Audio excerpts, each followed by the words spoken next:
ভাই আসসালামু আলাইকুম। আছি আলহামদুলিল্লাহ, ভালো আছেন? ভাই আসসালামু আলাইকুম। ভাই এই তো যারা বিভিন্ন হলে মেসে কটেজে রয়ে গেছে তাদের কাছে আমরা পৌঁছানোর চেষ্টা করতেছি যে আমাদের শাটল চলছে আপনার দিনে একবার। পূর্বে যে ডেমো ট্রেন ছিল সেই ডেমো ট্রেন যেন ফিরিয়ে আনা হয় এবং শাটলে একটা ঘটনা সবসময় ঘটে অহরহ যে ঢিলছোড়া। তো তারা আমাদের কাছে দাবি করেছে যেন একটা আপনি নিরাপদ শাটল ব্যবস্থা প্রণয়ন করা হয়। তো আমরা এগুলো নিয়ে কাজ করব।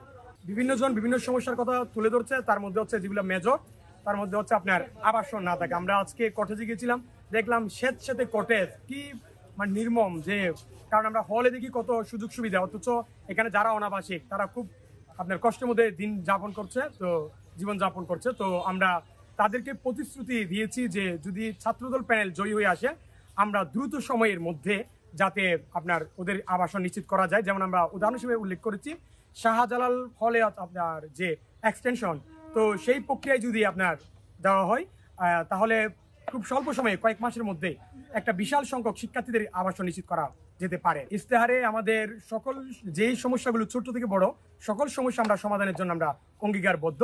তার মধ্যে হচ্ছে আপনার শতভাগ আবাসন, যাতায়াত, যে শাটল এবং হচ্ছে আপনার যে শহরগামী শিক্ষার্থীদের জন্য বাস না থাকা, এটা খুব দুঃখজনক। তো সেই ব্যাপারটা এবং হচ্ছে শিক্ষা এবং গবেষণায় যে আমাদের আন্তর্জাতিক মানদণ্ডে আমাদের ক্যাম্পাসকে কীভাবে নিয়ে যাওয়া যায় সেভাবে আমরা কাজ করব। এরপর হচ্ছে আমাদের মেডিকেল সেন্টারকে বলা হয় নাপা সেন্টার, তো সে মেডিকেল সেন্টারে যাতে আপনার শারীরিক এবং মানসিক উভয় সেবা নিশ্চিত করা যায় সেভাবে আমরা কাজ করবো। আসসালামু আলাইকুম। আমাদের ছাত্রদের প্যানেলের জন্য দোয়া করবেন। আমাদের ডিগ্রি করবে 12 নম্বর 10 আরো সদস্য মনে রাখতে হবে একে পলিটিক্স আমি কিছু দোয়া করি ভাই 12 নম্বর। হ্যাঁ, আমরা সবার জন্য দোয়া করবেন, কোনো প্যানেলের জন্য দোয়া রাখবেন আমাদের। সারাদিনে আমরা অনাবাসিক এবং কটেজের শিক্ষার্থীদের কাছে পৌঁছানোর চেষ্টা করেছি। আমাদের শাটলে ফ্যান আছে কিন্তু ফ্যান ঘুরে না, এবং সবচেয়ে বাতিল এবং পচা যে ইঞ্জিনগুলো সেগুলো আমাদেরকে রেলওয়ে গুছিয়ে দেয়।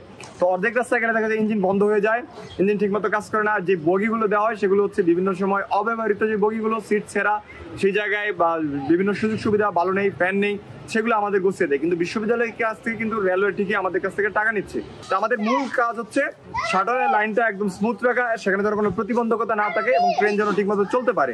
আর সেই জায়গায় ট্রেনের বগি বৃদ্ধির কথা আমরা আসতেছে, আমরা চেষ্টা করবো যে ডাবল লাইন নির্মাণের যে কাজ সেটা শুরু করতে। ডাবল লাইন নির্মাণ করলে একটি ট্রেন যেতে পারবে এবং আসতে পারবে, সেটা আমাদের বেশি সহজ হবে। তো সেই কাজটি আমরা রেলওয়ে এবং রাষ্ট্র এবং বিশ্ববিদ্যালয়কে নিয়ে কাজ করার সেটি চেষ্টা করবো। তবে আপাতত আমরা শাটলের ভালো ইঞ্জিন, ভালো বগি এবং ফ্যান এবং বসার যে পরিবেশ সেটা উন্নতি করতে চাই এবং টাইম শিডিউল যেন ঠিকমতো মেনে চলে সেটা আমরা নিশ্চিত করতে চাই।